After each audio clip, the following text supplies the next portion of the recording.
category. Ibn Kathir mentions these ahadith as a tafsir of this ayah. And this first hadith is narrated by Muslim. قال رسول الله صلى الله عليه وسلم ثلاثة لا يكلمهم الله ولا ينظر إليهم يوم القيامة ولا يزكيهم ولهم عذاب أليم. قلت يا رسول الله من هم؟ خسروا وخابوا. قال وأعاده رسول الله 3 مرات. قال المسبل والمنفق سلعته بالحلف الكاذب والمنان.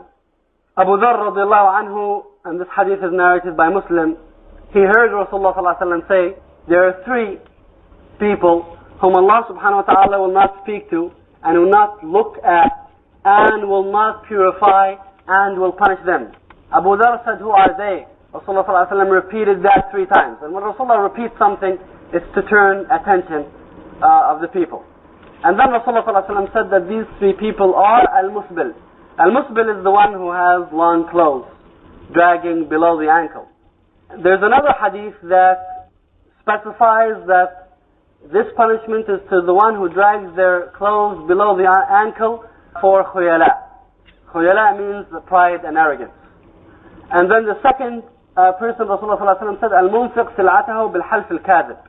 The one who sells by false and lying oath. An example would be, wallahi, this cost me $10 and it really only costed you $5. So you're making an oath in the name of Allah subhanahu wa ta'ala to sell something. Allah subhanahu wa ta'ala will not speak to this person. And the third is al-mannan.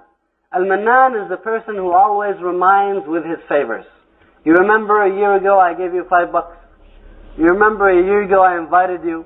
You remember a year ago I gave you a ride. Come on, you need to pay me back. This would be an example of al-mannan. The one who always reminds with the favors. That means that this person is not doing it for the sake of Allah subhanahu wa ta'ala. The person is doing it for a return. He wants you to pay them back. These are the 3 people mentioned in this hadith. Rasulullah sallallahu alaihi wasallam says in the hadith narrated by Bukhari and Muslim, من حلف على يمين وهو فيها فاجر ليقتطع بها مال امرئ مسلم لقي الله عز وجل وهو عليه غضبان. The one who makes an oath in order to take away something that belongs to the Muslim, Allah subhanahu wa ta'ala will meet him and he's angry with him. And in another hadith, Rasulullah sallallahu alaihi wasallam says, ثلاثة لا يكلمهم الله يوم القيامة ولا ينظر إليهم ولا يزكيهم ولهم عذاب أليم. رجل منع ابن السبيل فضل ماء عنده ورجل حلف على سلعته بعد العصر يعني كاذبا ورجل بايع إماما فإن أعطاه وفى له وإن لم يعطه لم يفله. وقال الترمذي حديث حسن صحيح. This hadith is narrated by Ahmad, Abu Dawud and Tirmidhi. Abu Hurairah radiallahu anhu says that Rasulullah sallallahu alaihi wasallam said, there are 3 whom Allah will not speak to on the day of judgment and will not look at and will not purify and will punish them. A man who prevents the traveler from surplus water that they have. You have water. You have enough water.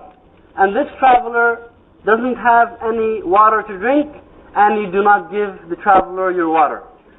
And for this person, Rasulullah sallallahu alaihi wasallam says that on the day of judgment, this is another hadith, Allah subhanahu wa ta'ala will tell that person, how come you prevented something that doesn't belong to you? Water is for everyone. Water is one of the things that is for every person who is in need of it. If you have with you water that is surplus, and there is someone in need of water, that surplus water does not belong to you. It should be given to the one who needs it. The next, Rasulullah sallallahu alaihi wasallam says, وَرَجُلٌ حَلَفَ عَلَى سِلْعَتِهِ بَعْدَ الْعَصْرِ يعني كاذبا. Someone who makes an oath on their merchandise after Asr.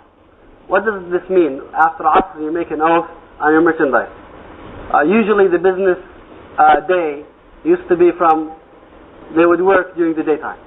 By afternoon, by Asr, if you didn't sell, that means that most likely you're going to take this stuff with you at home. You're going to take it back to the storage.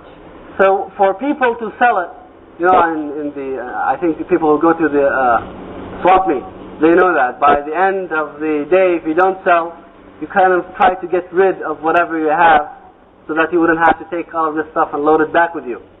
This person is trying to get rid of this additional surplus merchandise that they have, so they make an oath on that merchandise and they say, wallahi, it cost me this, wallahi. And they try to sell it by using oaths and by using the name of Allah until they get it sold. And they're lying in all of these oaths. Previously, people used to work throughout the daylight, from morning until Maghrib. Now we have work days that is shorter. And we always complain that we're not able to fulfill our Islamic duties because we have work from 8 till 5 or from 9 till 4. Well, people before don't think that they used to have office hours for 3 hours or for 4 hours. They used to work in their farms from Fajr until Maghrib. And they used to work in the market from Fajr until Maghrib. Nevertheless, they still made jihad and they still made Qiyam al-Layl and they still read Quran and they memorized it and they learned. Allah subhanahu wa ta'ala put barakah in their time because they had the true intention. Taqullah wa yu'allimukumullah. Have taqwa and Allah will teach you. Allah will provide knowledge for you. But the point is that we have to have the intention, the ikhlas to do, and Allah will help. وَرَجُلٌ بَايَعَ إِمَامًا فَإِنْ أَعْطَاهُ وَفَّى لَهُ وَإِنْ لَمْ يُعْطِهِ لَمْ يَفِي لَهُ. And someone who gives bay'ah to the imam is who's the imam? The khalifa or the leader. You give the imam bay'ah. Now if the imam provides you and takes care of you, then you fulfill your bay'ah. If the imam does not pay you and take care of you, you give it up. So the matter is money. And that is the case with some of Al-Arab who became Muslim. They would go with whoever pays more. If they get paid by Rasulullah ﷺ, they're Muslim. If the Yahud call them to their side and they pay them more, they go with the Yahud. So they change allegiance according to who pays more. And this is a habit which Allah subhanahu wa ta'ala will not speak to the people if they do on the Day of Judgment. Some other sins, Rasulullah sallallahu alayhi wa sallam says, ثلاثة لا يكلمهم الله يوم القيامة ولا يزكيهم ولا ينظر إليهم ولهم عذاب أليم شيخ زان وملك كذاب وعائل مستكبر. This hadith is narrated by Al-Bukhari. This hadith is narrated by Muslim. There are three whom Allah will not speak to, will not stare at, and will not purify and will punish. Shaykhun Zani, an old man who commits zina, adultery or fornication. Malikun Kazzab, a king that is a liar. And number three, A'ilun Mustakbir. A'il is a poor person, Mustakbir is arrogant. So again, an old man who commits zina, a king who lies, and a poor person who is in need and is arrogant. What is the common thing among these three? There is no need for them to commit this sin. There is no urge to commit this sin.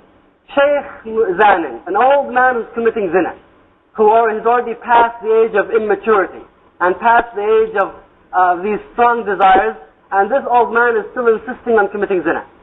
So the urge is very weak, nevertheless the person is doing zina, so that's a proof that really it's not a matter of shahwa, desire, but it's a matter of insisting on doing falsehood. Malikul Kazzab, this is a king who has the power and is lying. The liar is usually trying to get out of trouble because of weakness. A person lies because they're in a position of weakness, they want to get out of trouble by lying. This is a king who has all the power and is still lying. So there's no urge to commit the sin. And then finally, A'ilun Mustakbir. You have nothing, you're still arrogant. This is the common thing among the three, that there's no urge to commit this sin, nevertheless they do commit the sin. That shows that there's very little wara. There's very little righteousness in the heart. ثلاثة, and this hadith is narrated by Ahmad, النسائي, and Mustadrak al-Hakim. ثلاثة لا ينظر الله إليهم يوم القيامة العاق لوالديه والمرأة المترجلة المتشبهة بالرجال والديوث. Three, Allah will not look at them on the Day of Judgment. العاق لوالديه, the one who is cruel to their parents and disobedient. المرأة المترجلة المتشبهة بالرجال, the masculine woman who's imitating men. And الديوث. الديوث is the cuckold, but it's also a little bit broader meaning than that. It's any man who has no jealousy. For example, if a man has a sister or a wife or a mother who's committing indecencies, and that man doesn't mind, that man is called the youth. So these three men, Allah subhanahu wa ta'ala will not look at on the Day of Judgment. Al-'aqu liwalidayh, and this is a major sin, and Allah subhanahu wa ta'ala mentioned al-birr bil-walidayn, righteousness to the parents, right after He mentioned ibadah to Allah. Right after Allah mentioned worship Allah, Allah subhanahu wa ta'ala mentioned being dutiful to the parents. And then the next thing, al-mar'a al-mutarajjal al-mutashabbaha bil-rijal, the masculine woman, the woman who is trying to be like a man. There's many of these today. This is becoming, this is an illness and a disease that is getting widespread. This is also a sin where Allah subhanahu wa ta'ala will not speak to the person who does it, and then at the youth.